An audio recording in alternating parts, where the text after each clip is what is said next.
is Darby Allin's title run, and so Not anymore, bro. I'm going, such back and forth.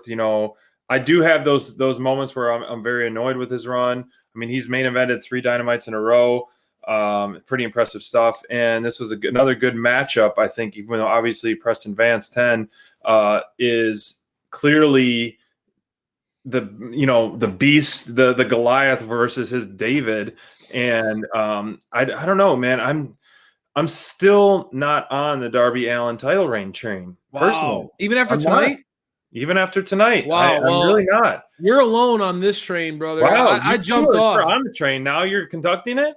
I'm off, bro. I'm off. You're solo. You're the caboose has disconnected, and I'm out. I was never connected on the Darby Allin TNT title train. Oh, I thought you were talking about being the I'm hater a Darby Allin fan, and I liked his. He's done some awesome stuff in the ring, but his title reign, he still hasn't won me over yet. He's working on it. 3 main events in a row. Obviously, that's a big feather in the cap for sure. Thank you, Sharonica. I'm not on the train, and you're on the train. You're conducting it. Bonds, are you sitting shotgun next to Crayfish, the conductor? Crayfish, the conductor. I'll as the conductor. Let me hear me out. Right, like I was with you, SPD. I agree that there's definitely a formula to a Darby Allin match that does wear thin. But when I look at that cinematic match that he had, right? And then you see that when I start to really think about, I agree. Like, man, some of these matches are like, they follow this formula. It gets old. I agree with you guys on that. But you start to see the match against John Silver was a good match. The match against Scorpio Sky. This match against Scorpio Sky was a good match. The match against, of all people, Joey Janela was a good match. Like, the match against Jungle Boy was a freaking awesome match. This match against 10, dude, this match was really freaking good, guys. Like, really good. 10, that ending, I felt was absolutely executed without flaw. Trying to lock in that full Nelson, getting it locked in, Darby almost getting out and then going limp for a minute, and then finally finding a way to reverse it. 10 never letting go of the hold. It was an awesome battle between these two, and I felt like it brought out the best in Darby. And again, it showcased 10 in a light that I know you guys, we've been critics of, oh man, if everybody looks good against Darby, then nobody looks good. I get it. But when you look at a guy like 10 get an opportunity for a TNT title and in a main event spot, and hit a home run like he did, that's something that could change the trajectory of a dude's career.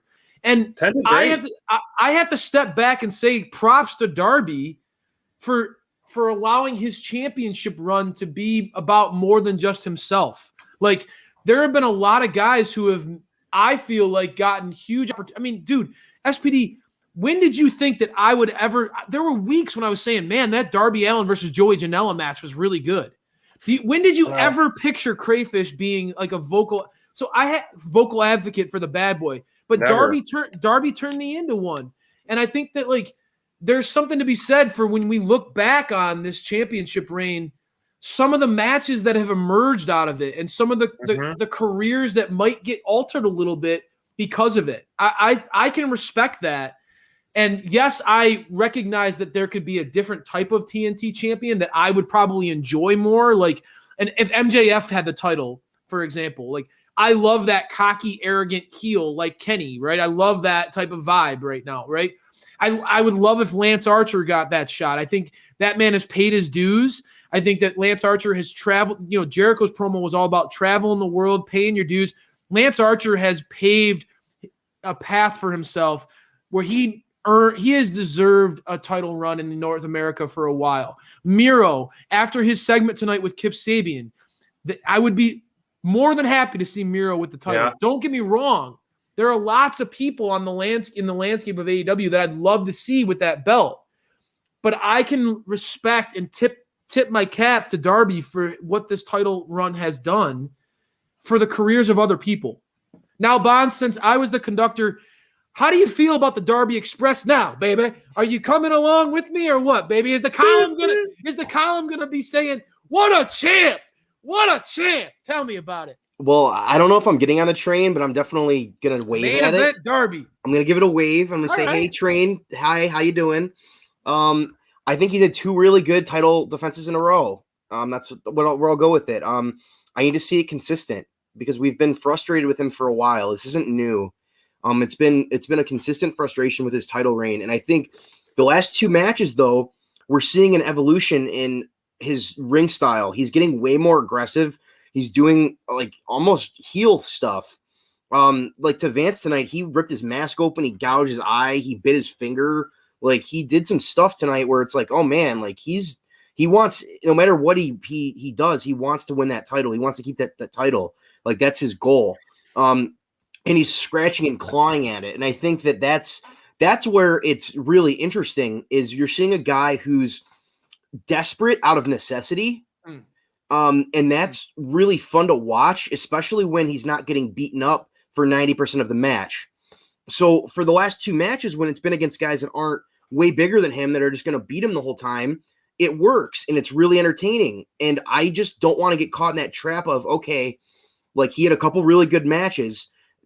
Is it going to go back to that old formula? I want it to continue to evolve. I want him to have a match against somebody that's bigger than him, like considerably, where he's able to do that stuff, the eye gouging and the heel tactics almost, but as a babyface because he has to do it. It's not because he's a bad guy. It's not because he's John a jerk. Moxley, like John Moxley. Right. It's like John Moxley, where John Moxley did that stuff. And it's like that anti-hero thing where I'm the champ. I need to continue to be the champ. And if I do it, I know I'm physically limited. So I have to go in there and do this stuff. And that's where I'll say, hey, like this is starting to get me back a little bit. Because if he continues to do this stuff and continues to build this way, then I'm all for him as a champion because it works like this. Again, if it goes back to that 90-10 offense defense stuff, then I'm going to be like, okay, this was just a couple matches against smaller guys in a row. But if it continues to build this way, I'm on board. And I think that it's going to work and it'll continue to build him up as a credible wrestler as he gets older. He's only 27, right? Like he's a young guy too. So again, like this guy's got a long career and they have to think about that long term. And this is what they have to do when they're building him. I think that's fair. So you sound like again, SPD, I'm gonna toss it to you, my friend, because I saw you nodding along with some of my reasonings, but I know that you're still firmly ready. You're putting your feet firmly planted on the ground. You're not jumping on the train. So I'm taking the plane. Post match antics really were a fascinating development for us here at AEW Dynamite Download because it brought in a lot of potential title challengers to the picture. Obviously, Scorpio Sky already had his shot, bitter about what happened, but all ego Ethan Page, he's emerging as somebody who I'm kind of feeling like this dude might have the combination of it factors that could come together where he can really be onto something here, dude. He looks like and as I was on Twitter, I was like, dude, I am so ready for Lance Archer just to take Ethan Page by his pink polo shirt and launch that sumbitch into the sky, dude. I just want him to put a beating on him so bad.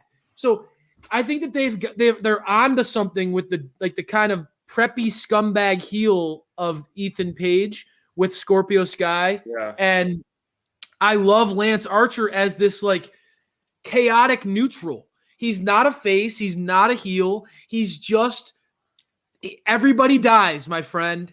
And if you're like, he just wants there to always kind of be like where there is injustice, Lance Archer will come and wreck whoever is doing, you know what I mean? Like, I love him getting involved in this and scaring off Ethan Page and Scorpio Sky. I loved the post-match stuff.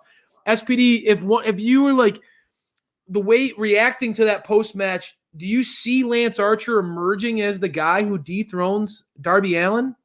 Or do you see maybe like I'm seeing maybe Ethan Page? I mean, the more you're talking to it, obviously, I think it would be more more fun story to follow if Page finagled a victory out and then Archer just squishes Page to take the title versus Archer taking it from Darby.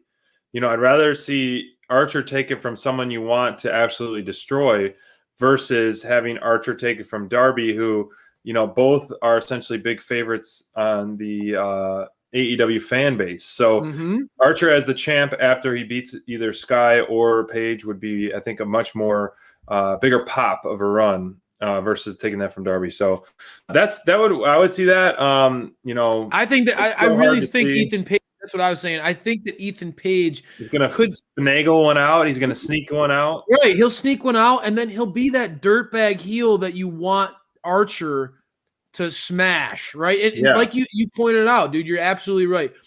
Putting Lance Archer against Darby Allin, that's not we love both guys. We don't, not you. You don't love both guys, but the AEW fan base loves both guys. And I think that could be putting Lance Archer in a bad spot. If you put him against a guy like Ethan Page, everyone's going to be behind the Murder Hawk. Yeah, for sure. He'll be like the sacrificial lamb almost to Murder Hawk's reign. And what a perfect visual that would be. Can you imagine Ethan Page trying to get Archer up for the Eagle's Edge, and then Lance reversing it and dropping him on? Oh man, I would love it. I would love it.